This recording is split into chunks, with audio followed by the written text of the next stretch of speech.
guys, and welcome back to my channel. So in today's video we'll be diving into a topic that is important for nurses but really every healthcare worker, and that is self-care.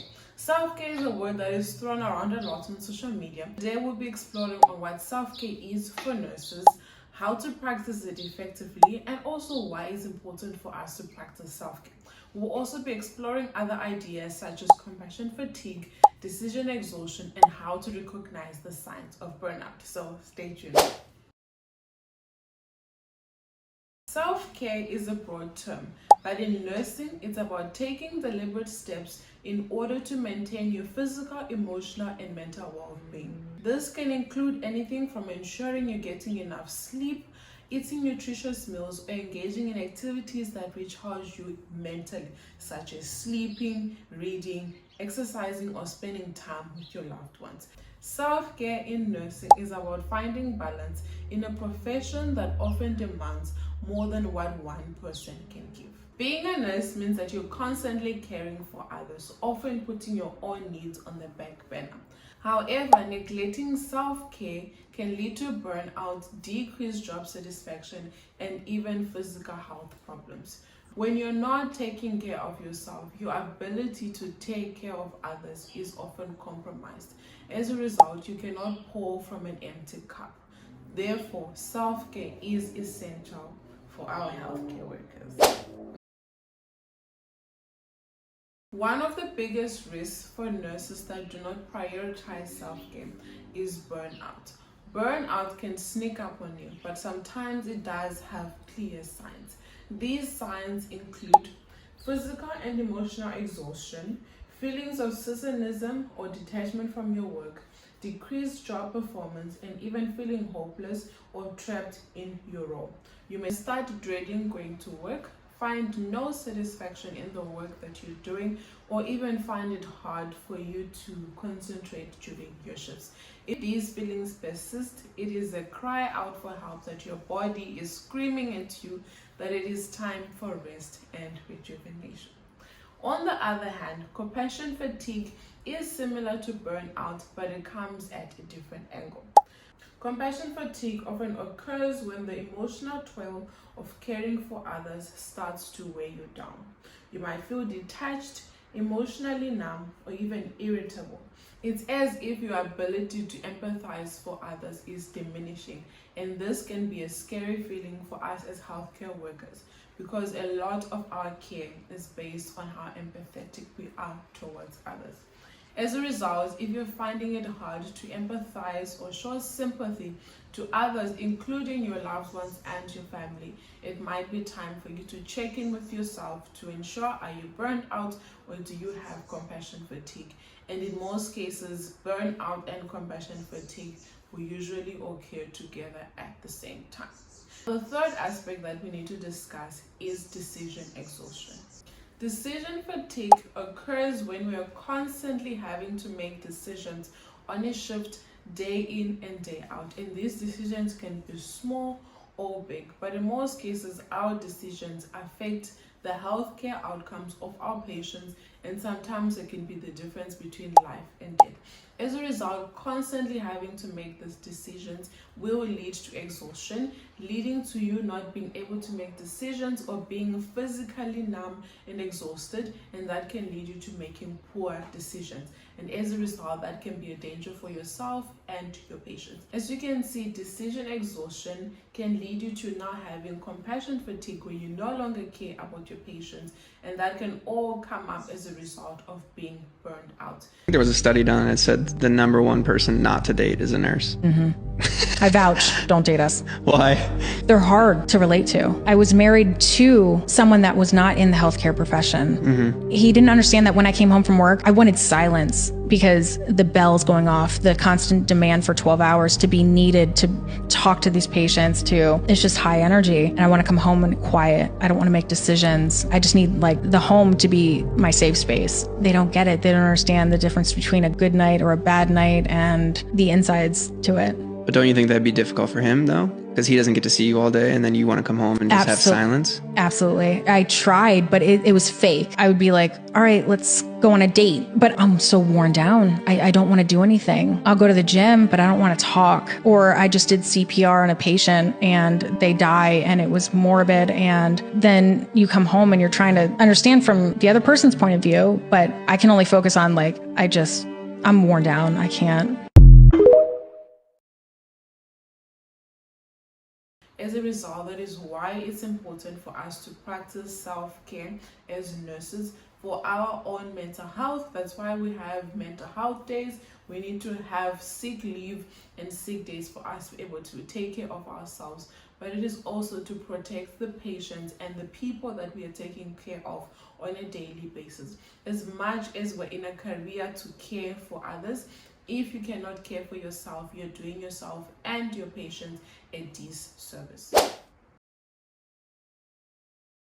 So now that we have discussed and understood what decision exhaustion, compassion fatigue, and burnout are, let us discuss a few things that we can do to practice self-care.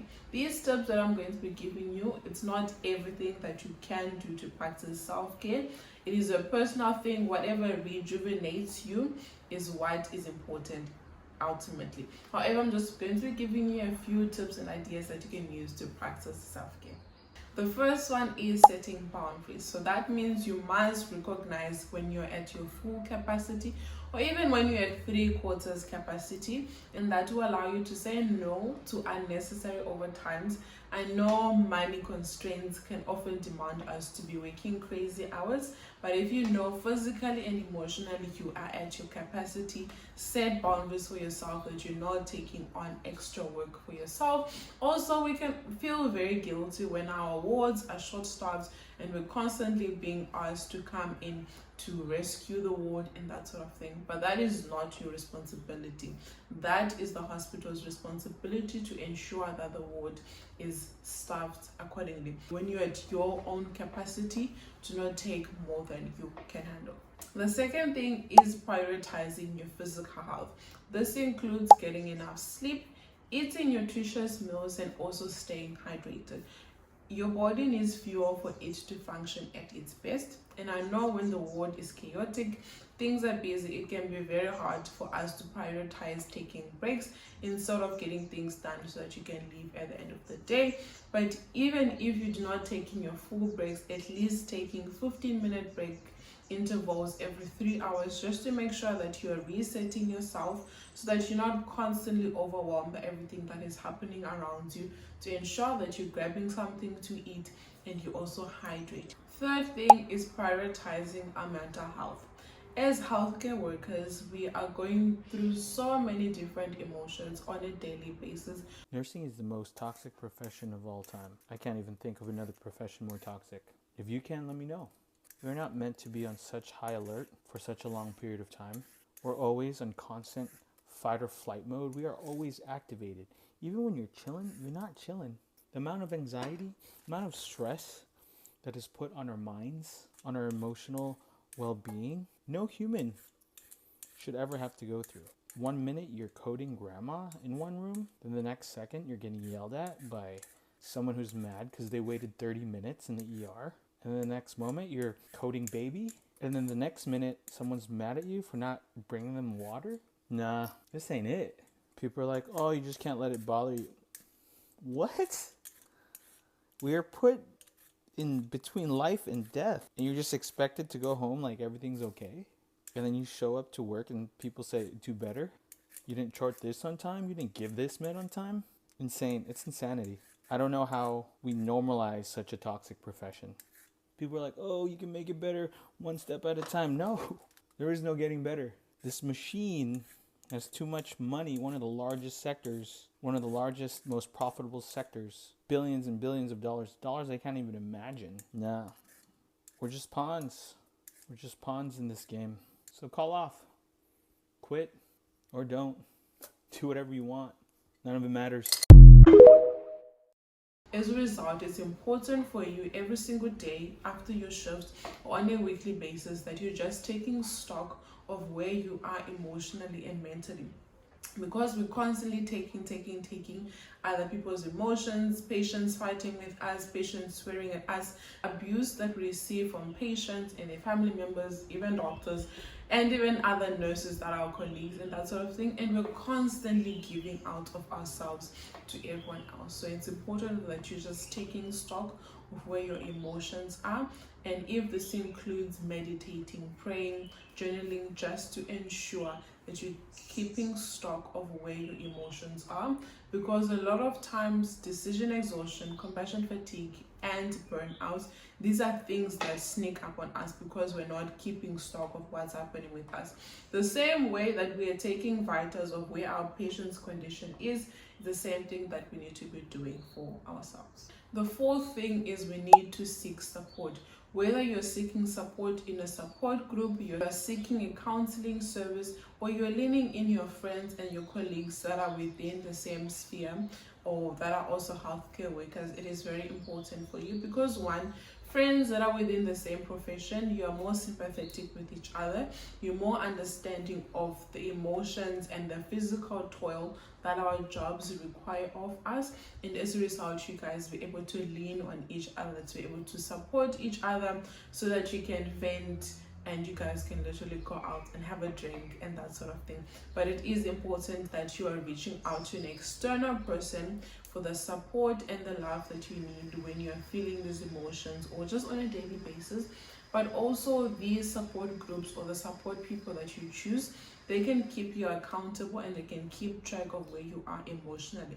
Because trust me, if you have loved ones around you, they can notice when your mood is low, when you've got any signs of compassion fatigue, you've got decreased satisfaction and that sort of thing. So they can just ring that little bell like, you know what, you need to take care of this, and they can help you to keep track of where you are emotionally. It's better to have more eyes than just two. Fifth thing is you need to learn to disconnect. One of the things that I loved about the nursing profession was the aspect of me being able to go on a shift, spend my 12 hours with my patients and go home, and I don't have to deal with any other paperwork regarding my patients, which unfortunately most doctors have to go through. After work, you're still going through your patients' files and that sort of thing. So as a result, it's important that when you get home, you are absolutely disconnecting from your work. I know it can be hard, especially if you're worried about a patient, you're worried about decisions that you made during the day that you think might have affected your patient's outcome and that sort of thing. Those days do happen. However, it's important for you to disconnect, to think about something else, to concentrate on anything else other than your work. Because if you're constantly making decisions while you're at work, and also now trying to keep on making decisions about your work while you're at home, essentially you are working 24/7. So as a result, you need to teach yourself to disconnect, that once you leave the hospital premises, you have clocked out of work, that you're not going to think about work. This is going to be very rejuvenating for your brain, that you're no longer making those decisions, and also it allows you to rejuvenate and to be able to rest properly. The sixth thing is time management, and this can include different aspects. So time management can be in your 12-hour shift, where you are allocating enough time to do your medication, enough time to do your rounds with your patients, enough time to have breaks, to take your tea, to take your lunch, so that you are managing the routine of the ward, so that you are starting on good time and you also ending work on good time, so that you're not those nurses that always leave work at 8 but are still coming in at 6 o'clock to start their shift. So time management can be in regards to your shift. Time management can also be in how you schedule your leaves.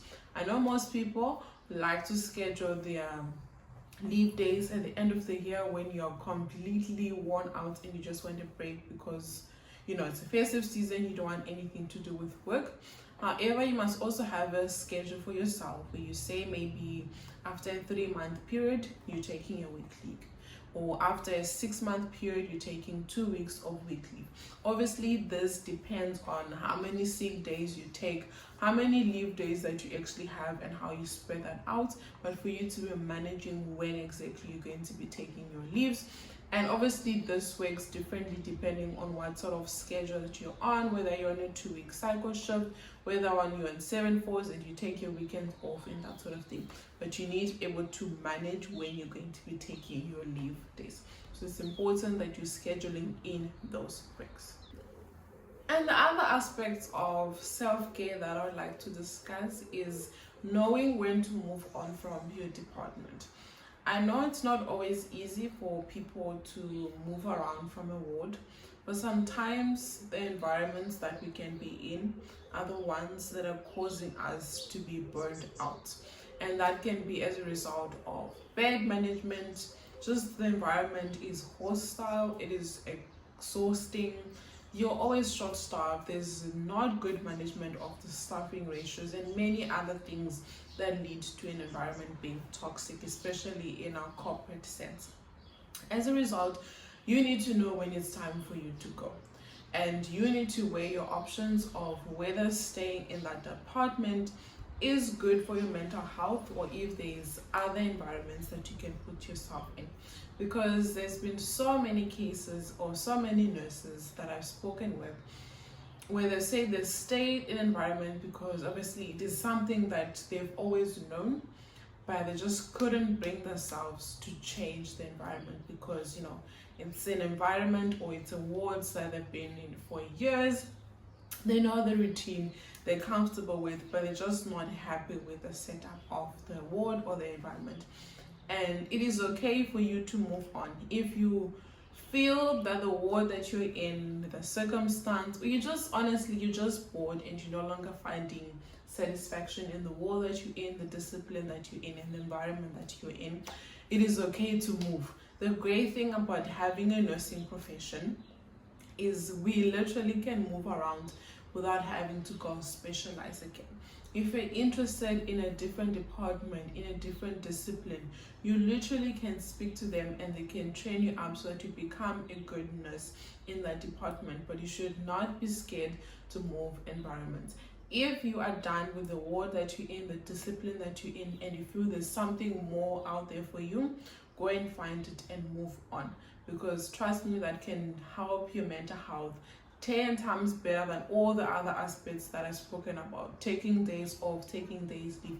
Because trust me, once your mind and your satisfaction in that job has checked out and left the door, there is nothing else for you there. So if you know you are tired of the ward and you want to move, I'm giving you the permission. It's time to go and explore elsewhere. Self-care is not a luxury, it is a necessity, especially for us in nursing. By taking care of yourself, you're better equipped to take care of others. Remember, it's okay to prioritize your well-being. It's the best way you can continue to provide compassionate and effective care for your patients. As a result, the same way that we're constantly doing vital signs on our patients, constantly checking on the progress of their health, it is also important for us to be doing those checks on ourselves, that we're not leading our conditions to deteriorate right in front of our eyes while we're constantly taking care of others and we're not caring for ourselves. So you can definitely let me down below what is some routines that you do for yourself to ensure that you're doing your self-care, to ensure that you're providing the best care for your patients. So until next week Friday at 12 p.m. South African time, have an awesome one. Bye guys.